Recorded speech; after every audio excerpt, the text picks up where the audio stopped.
जय माँ भद्रकाली। मुझसे कई लोग पूछते हैं, गुरुजी दिनाई क्या होती है। दिनाई एक ऐसी प्रक्रिया है कि जिसमें अगर किसी व्यक्ति को दिनाई दे दी जाए, पहले दिनाई विभूति के माध्यम से दी जाती थी, अब दिनाई मंत्र द्वारा भी किसी व्यक्ति को दे दी जाती है। अगर आपके शरीर में दिनाई है तो हो सकता है वो कैंसर की बीमारी आपके शरीर में उत्पन्न कर दे, टीबी की बीमारी उत्पन्न कर दे, या कोई भी गंभीर बीमारी आपके शरीर में उत्पन्न कर दे। आप सोचोगे कि हमें कैंसर है, टीबी है या कोई अन्य बीमारी है, लेकिन वो रहेगी दिनाई, और दिनाई धीरे धीरे उसी बीमारी का रूप लेकर के आपकी मृत्यु करा देगी। तो इसी कारण से बहुत सारे लोगों को पूजा पाठ इन सब चीज़ों पे ध्यान ना दे करके वो डॉक्टरों के चक्कर में पड़ जाते, लेकिन होती है उनके शरीर में दिनाई या उच्चाटन क्रिया या तंत्र क्रिया। तो इसी कारण से अगर आपको कोई बीमारी या कुछ समस्या है ऐसा, और आपके शरीर में वो ठीक नहीं हो रही दवाइयों के द्वारा भी, तो आप समझ सकते हैं कि ये दिनाई है। जब तक ये दिनाई शरीर में से नहीं निकलेगी, जब तक ऐसी समस्या होती रहेगी। मेरे पास कई कैंसर के पेशेंट आते हैं, कई गंभीर बीमारियों के पेशेंट आते हैं। वो कहते हैं, गुरुजी कितना भी दवाई करा लो सही नहीं हो रहा है। ये अभी एक व्यक्ति मेरे पास ऐसा आया था जिसको स्किन प्रॉब्लम थी, पूरे शरीर में उसको खुजली की बीमारी, और वो सही नहीं होती थी उसकी बीमारी। और तो हमने जब उसको देखा तो हमने तो कहा कि भाई तुम्हें दिनाई दी हुई है।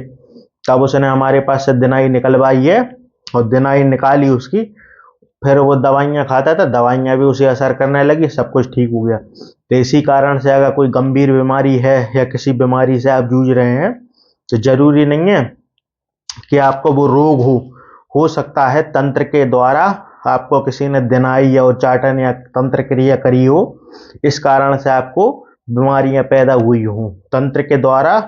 तंत्र को कोई बहाना चाहिए ना इंसान की मृत्यु कराने के लिए। तो इसी कारण से तंत्र कैसे काम करता है, जैसे किसी ने आपको दिनाई दे दी, वो पेट के अंदर कांच, लौंग या हड्डी या बाल, ऐसी चीजें आपके पेट के अंदर रहती हैं, और वो धीरे धीरे समय के हिसाब से वो घुलती चली जाती हैं, धीरे धीरे समय के हिसाब से घुलती चली जाती हैं। तो कैंसर, टीबी, ब्लड कैंसर तक दिनाई के कारण हो जाता है। तो इसी कारण से अगर कोई रोग है आपको और जो ठीक नहीं हो रहा है, बार बार परेशान कर रहा है, तो हो सकता है आपको दिनाई हो। दिनाई को जरूर से जरूर चेक करवाएं। और अगर आपको दिनाई से कोई समस्या या ऐसा लगे कि दिनाई है हमें, तो आप हमसे संपर्क कर सकते हैं। मैं इस वीडियो में अपना नंबर दे दूंगा, आप हमारी और वीडियो भी देख सकते हैं। कितने लोग हमारे पास में दिनाई निकलवाने के लिए आते हैं।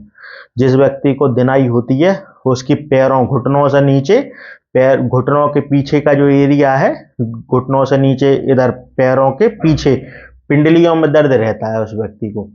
तब आप समझ सकते हैं कि दिनाई है। और अगर आपको सर में दर्द की बीमारी हो गई है, सर दर्द होता रहता है, ठीक नहीं होता है, तो ये भी दिनाई के लक्षण हो सकते हैं। हो सकता आपको गंभीर से गंभीर बीमारी अगर कोई हो गई तो एक बार दिनाई जरूर चेक करवा लें। हो सकता है आपको दिनाई हो, दिनाई के कारण वो रोग हो, आपका लाखों रुपए अस्पताल में बर्बाद हो रहा। इसी कारण से दवा और दुआ दोनों कराएं। हम और आप हमारी और वीडियोस भी देख सकते हैं। मुझसे कई लोगों ने कहा, गुरुजी हम दिनाई से परेशान हैं, तंत्र से परेशान हैं, उच्चाटन से परेशान हैं, कि आप एक चैनल बनाइए, यूट्यूब चैनल। इस कारण से हमने ये चैनल बनाया है। तो इसी कारण से किसी को भी दिनाई या कोई भी समस्या है तो हम इस पे अपना नंबर दे रहे इस वीडियो पे, तो आप हमसे संपर्क कर सकते हैं। ओम नमः शिवाय। जय माँ भद्र।